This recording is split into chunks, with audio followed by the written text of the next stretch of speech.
Jason, you are here at Crux. Tell the folks that are watching a little bit about what you work on here at Crux. Sure. I'm Jason Mendez. I am the Director of Supplier Strategy and Operations. The bulk of my work is in the vendor management space, data discovery space, looking for new vendor relationships, where we need coverage, better coverage, trying to be very responsive to our clients and potential clients. What are they asking for? What's hot right now? Where are we seeing alignment in our inventory, and where can we beef up some coverage to make sure we have people coming to us and we have pretty much everything that they're looking for. Makes sense to me. My name is Chris Handy. I'm here, the Director of Product Marketing here at Crux. Some of the things that we wanted to talk about today are just ESG, where it's been, where it's going. And I know, Jason, you are dealing with a lot of our suppliers, and you're thinking about how all of these different sources play into folks and the focus that they have on ESG. We're going to dig into to a recorded conversation that we had with Danya from MSCI here in a little while. But how are you feeling about the ecosystem for data sources and just specifically with the application for ESG these days? You feel strong? Do you feel like things are moving quickly? What's your overall So, view on yeah, this? there's been a ton of change in the space. So for those that don't know me, and that's probably going to be most people, my background is primarily on the consumer side of market data and vendor management, traditional market data. And we're aggregators of what everybody's looking for at your asset managers, your banks, your hedge funds.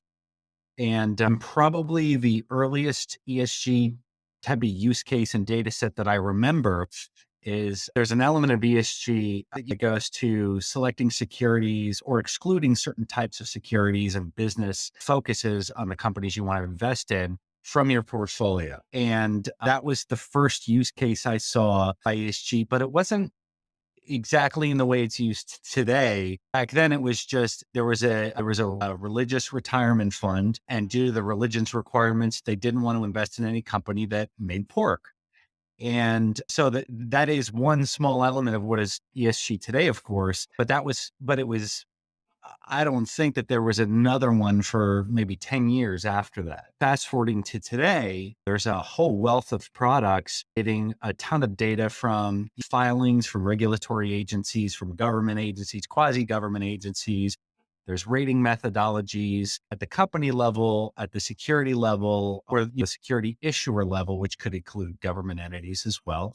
And in addition to extremely hyper specific niches of niche providers, delving into a subset of one of the three letters of ESG. So you could have diversity and inclusion data specific for a group of companies or company types or an industry. And diversity and inclusion is only one small component of the S in ESG. And of course, all three of them together, which is really a massive space. And I think one of the other big patterns beyond the evolving landscape of data providers and what they offer and what they cover, but it's also how it's used.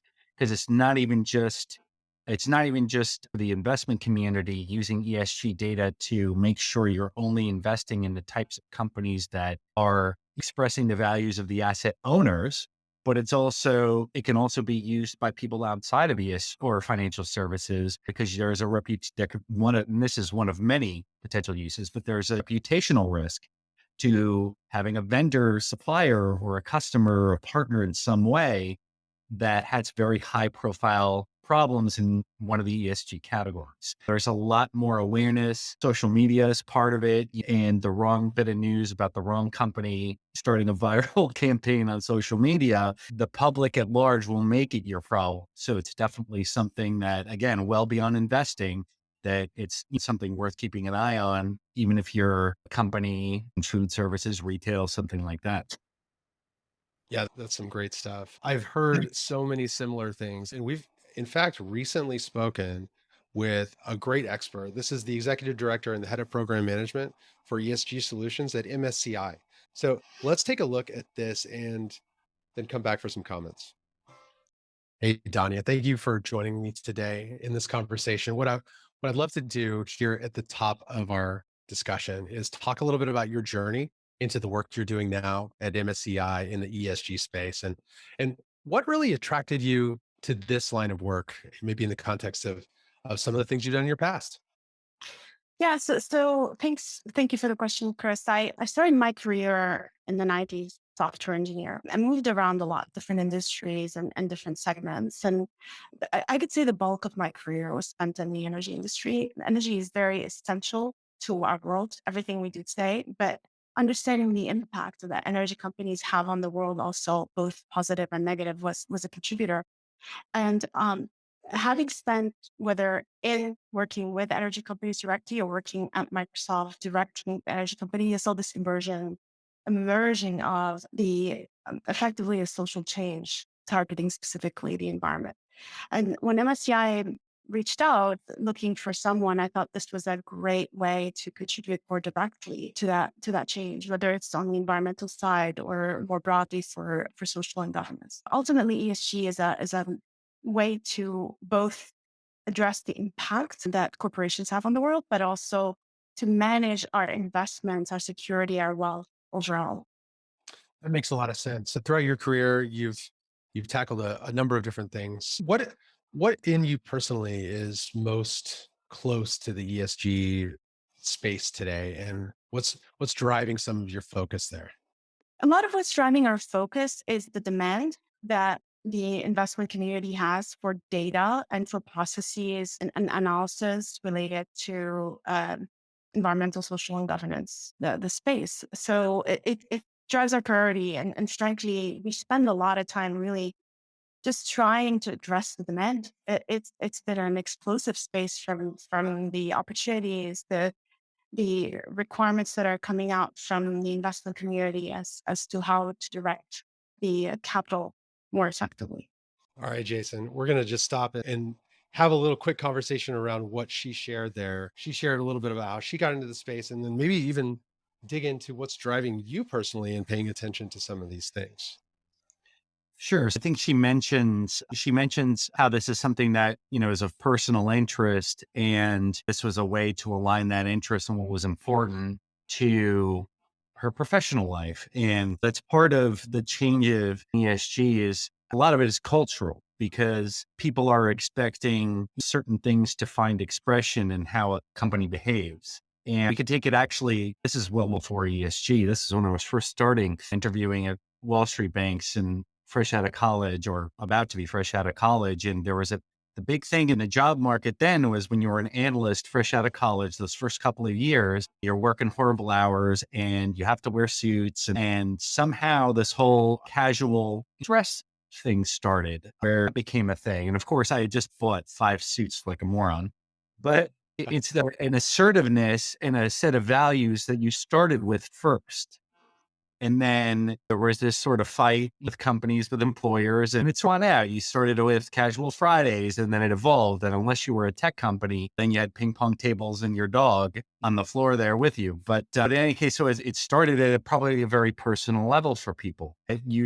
I saw very early iterations of that assertive people who have certain priorities that are different from a prior generations, then they'll be more receptive to something like this when it comes along, because this is a framework and a methodology for grading something beyond what you typically were dealing with in financial services, which is what were the numbers reported? What are the numbers projected to be? What are the estimates? What are the company's KPIs? Where are they getting their revenue? How is their product selling and all the rest of it? It was really black and white stuff like that, that fundamental analysts, research folks were grappling with, trying to see if something is worth buying or selling. Now it's what's a fixed framework with independent metrics and to some degree verifiable information that can grade how a company is behaving beyond what's just legal or illegal. Are there going down again to very specific examples? How you treat your employees, how well you vet employee candidates or candidates for new jobs? Are you making a concerted effort to not just have this either nepotism or you networking? You only hire the people you went to school with. You're looking at the wider community, that you're representing the wider community, that you have something that you follow the wider community. And then what are some of the ways you're demonstrating that? That is catching on where 50 years ago, it probably wouldn't have caught on as natural. I think that's the part that I think that I've noticed the most, and it's certainly and it opens up a ton of possibilities for how you approach what you need to look at. What are the vendors out there? What do they offer? What can they tell you and not tell you? What are their limitations? And integrating that human element so that you can have very useful, productive output from integrating all this data. Yeah, I think we're gonna need to find a new use for all those suits that you've got hanging in the closet, Jason. Because I Oh, have those were myself. also 30, those were 30 pounds ago, so they don't even fit. Oh, there you go. Depends on which direction, but it could be a positive thing. Suits for more for fun Yeah. than for work. So we also asked Danya about what sort of information or advice she might share with someone who's new to the ESG space. I want to get your take, but let's hear what she had to. If I were to speak with someone who was new to the space, new to trying to understand ESG, what would you tell them is a good way to get started about thinking about this in general, about how to think about bringing this data in and using it to make some investment decisions or business decisions overall? What are the one or two things that you tell people when they're first starting to actually decide to put their investments here? I would basically tell them to try and understand their business. And you're talking from corporate experience. A lot of the ESG data is really around how the business operates overall. And it does actually provide a blueprint for what is more effective versus less effective. And one of the main drivers for investors to look at ESG is the fact that ESG companies do highly rated ESG companies do better overall. They have better revenues, they have better outcomes, and they consistently deliver to investors. So that was one of the main drivers for the rating industry to take off. But it's effectively common sense. Don't bribe. If you're looking at the government, I mean, there are multiple reasons why that makes sense from both a business perspective and an investor perspective. So those are some of the things that I would recommend for companies, and they can even use it internally to measure their own effectiveness as a business. All right, Jason, hot take. Bribes good, not good. Which way are we leaning Of, on that? of course not. Of course they're not good. And anybody who's No gotten their bribes. compliance training on the Foreign Corrupt Practices Act, I'm sure that they've covered this in depth already. 100%. So what about you? If you were going to give some advice, either to complement or supplement what Danya had to say, what would you be sharing with someone just dipping their toe in the water in ESG? My perspective is very much formed by approach that an independent vendor management function would bring to it. The general behavior of a lot of the people we deal with in the financial community, and not we as Crux, we as vendor managers serving the consumers, because Crux is a smaller part of my experience, but it's very much, people are very wedded to specific things that they know. And what they knew was known and true at a singular point in time. And one of the things the vendor management team will do is try and get people to step out of maybe the coming straight with a product and a vendor that they want to look at, and the decision is essentially already made. And this is definitely applicable in ESG because ESG is developing so fast from a sources standpoint, but and then what people are trying to achieve with it. So my best advice would be to start with very clear cut requirements. What exactly do you need first from a data standpoint based on your use case? Where are you putting it? And what do you hope to get out of it? What do you think the data should provide, should cover, the breadth, the depth, how detailed it is? And also to make sure you are getting clear as you're vetting each vendor that you're looking at, because ideally you're going to multiple and really getting an understanding of the landscape before you go and pick somebody is where do they have great coverage, but where does the data, what does it tell you? What doesn't it tell you? And in my experience, when you're having very frank conversations with these providers, especially in ESG, because I recently had one last week, they're very upfront with, this is the data we've collected. This is how we've normalized it. This is what we know, what we don't know. This is what it probably can't tell you based on your use case. So when you have documented that very well, your requirements in general, and you communicate them very transparently to the providers, you'll have a much better experience and get to the crux of the issue, pardon the pun. When you're ready to make the decision, you will have gotten through all the hairy elements of the analysis and be much more confident in your decision that you go forward with. And I think that is probably the best advice, good process, and that you remember, especially with a very fast changing industry, what was true a couple of years ago from a coverage and a depth perspective of a particular product, in a couple of years, that's completely obsolete information, because there are great product pipelines of all the major providers, and every single niche provider that's coming out there is filling a gap that somebody else hasn't been able to fill yet. So changing very fast, constantly take a fresh. I love that. Let's head right back to Danya for another question. We've got two more questions, and we're going to get your take on each one. And page. So if I were a company and I'm ingesting this data, right? What are some of your recommendations on how to put it into action? How to take some of the great insights that are coming from this data and actually use it to make better decisions? How would you give someone some advice on getting started there? In some cases, we have built applications that make the data visualization, help our clients consume the data visually in a more straightforward way. We do peer benchmarking, for example. So we have tools that allow you to compare. So side by side, then we make it visually easy to differentiate graphs, other kinds of charts and visuals designed for that. And also make it easy to locate, search for the data index. But ultimately, it's up to the clients how they want to use our data in their investment process. There are general guidelines that are provided through all of our public information, but specifically, how did the client decide on their investment process using our data? That is So I love this question because every company is going to have a different use case for it. And knowing Right. that Danya is on the supplier side, they're providing the data. You are working in between. And here at Crux, we have people who are in all different kinds of industries, a lot of financial services, supply chain use cases, and things along those lines. How are you seeing people use this data, and or how might you recommend folks integrate it into their decision-making process? I think that there's not really a one size fits all data set out there, either in traditional financial data or even in ESG. There's not something that you're going to, a few boxes you'll check and you have everything that you need.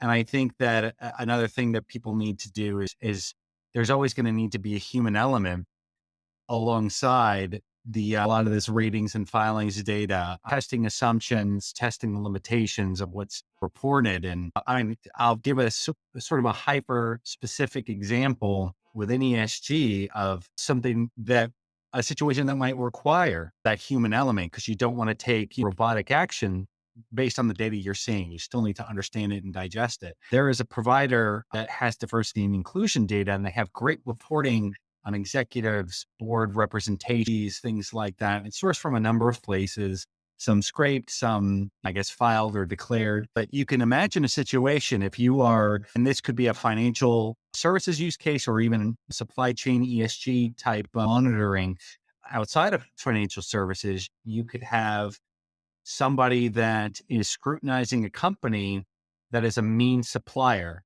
of the primary company you're evaluating. And why are they doing business with this supplier? They have horrible diversity and inclusion numbers. But then when you think about where they're located, you might have national demographic data that says in a country as diverse as the United States, let's say there's 35% people of color, very broad category, and a company only 3% or 4% of their employees are people of color. That's a much different story in California, Texas, Florida, Arizona, New Mexico than it would be maybe in Wyoming, North Dakota. It's just a very different country. Every state is so different. So if you're comparing national demographics to giving a lousy score to somebody at a company level for having sort of unbalanced diversity and inclusion score solely on that basis, that's might not be entirely fair, simply because you're building a warehouse or a series of warehouses and an office tower. You have thousands of employees, but you only have what's in the surrounding area to choose from a resource standpoint. So there's always going to need to be a human element there, because there's what's reported, but there's also what is the direction of the data. Are there improvements? Do you throw things out if a company's improving versus they have all the right scores and ratings and historical data, but they're trending in the exact opposite directions? All data ultimately is about making human beings more productive. And it's making sure you have that human element to complement all this data that you're utilizing to make the most intelligent decisions possible. That's great. Let's head back here in to Danya's interview for one more question. Yeah. If I were trying to forecast a bit into the future and thinking about what's coming next, what should I be paying attention to in this space? Obviously, this is bubbled up to become a big project for a lot of folks within companies today, but they're always thinking a little bit ahead of how can we get ahead of some of the new regulations that are coming up, some of the new data sources that are coming up. Maybe what have you been thinking about that might be coming down the road in the next few years that people could perk up and start to put in the back of their minds today? There are a lot of regulations being driven. It's really interesting to talk about regulation because there's a regulation driven by the EU mainly right now around SFDR, EU taxonomy that are helping providing guidelines of how to uniformly define the ratings business overall, the common taxonomy, common data standards, and so forth. So that is one. The other one is ESG ratings companies are also getting regulated. So there's a few regulatory frameworks emerging, primarily in Europe as well, and the UK that we are keeping an eye on. We're trying to understand, and we want to make sure that we build that transparency that I talked about to be prepared to address that. So I think that keep in mind in these upcoming regulations where we are today in the United States, it's a little bit more tricky. There are some announcements made by the STC, but it's not clear yet what the next phase will look like for US based companies. But whether it's for corporations to report certain things about their business or for the ESG itself being regulated in a certain way. So that's still unclear, but we're keeping a close eye on it. Ultimately, there's not going to be a million ways of how this evolves. So looking at what the frameworks are developing in the EU and in the UK is a good place to start to understand how this industry is going to shape. You have a slightly different perspective in that you're working across a broad set of suppliers for all kinds of data.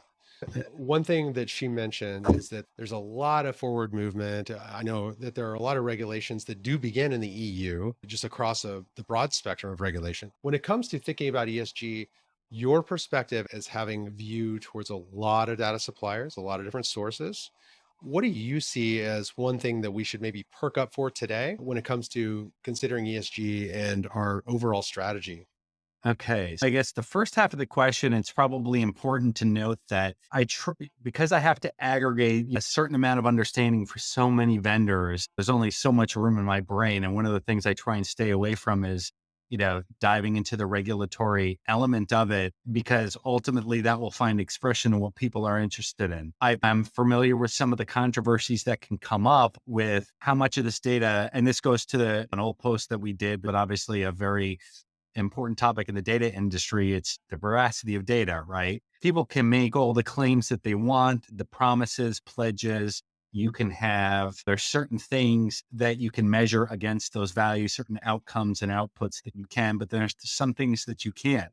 How do you know a company has a culture where they are with relations, where they are good partners in their community? Just because you hire the right people, do you have an enforcement mechanism and an internal culture that actually rejects treating employees in a certain way? If half of your employees are women and women don't feel like they have access to any job, mentorship, advance, a number might be useless.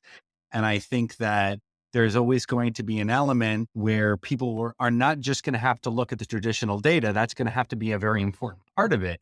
But you also have to there's a core of data just in the traditional financial side, as well as in ESG. There's ways of looking at indicators, sentiment shifts, things that being mentioned more in the news that have certain sentiment scores attached, certain topics, certain trends, things that are showing up in review sites that can be a stark contrast to what a company is saying it's pledging, it's doing. So maybe there's even from a data set availability standpoint, maybe Glassdoor review scraping from a public website scraping provider. That could be an ESG data set. Do people come in and feel like their interview process and then their ultimate employee experience matched all of those pledges? So there's always going to be a balancing act and even if you obey all the regulations, it's really all about, there's always going to be limits to the data. There's always going to need to be something clever you're going to have to go out there and find to really test it to the best of your ability, see how much that data is actually reflecting reality, and to keep an eye on the ships before they show up in the reported data, because that again, that's at the end of the day the key of what Wall Street wants for performance, being first, having some of that, monitoring the stuff as it's going on, not just waiting for reports to come in and everybody to say, I did what I said I was going to do. Jason, this has been great. Jason Mendez is the Director of Supplier Strategy and Operations for Crux. And of course, Danya at ESG Solutions at MSCI, Executive Director of Head of Program Management for ESG. This has been amazing. Jason, where can we find you on? Can we follow you on LinkedIn? Is that the best place to connect, or is there another place that you would point forward? No, LinkedIn's fine. Always love to grow my networks. That's pretty much the only place you're going to find me on social media. Well, that's great. So everyone go find Jason Mendez and give him a quick follow and connection request on LinkedIn. We have had such a great time today. Thanks for sticking with us through, as this is our second LinkedIn Live we've done. And of course, this video will be on our YouTube channel as well. So if I were you and you're watching this, I would follow the External Data University YouTube channel. And we'll put a link in this post in the comments. And also follow Crux on LinkedIn, where we're going to have a lot more events. One of the things that we want to do is include a broad spectrum of voices on various topics. One thing we talked about today was sources and ESG and where we can maybe think about getting some of these things and how we might apply them. We haven't talked integration. And while Crux does provide some integration services, of course, what we want to talk about is giving practical advice, how to overcome the data gauntlet that we've spoken about before in these sessions. So look for more practical and even technical advice in some cases on how to do some of that soon. Again, Jason, thanks for joining us, and we will catch up with you, the audience, next week. All right, take care. As I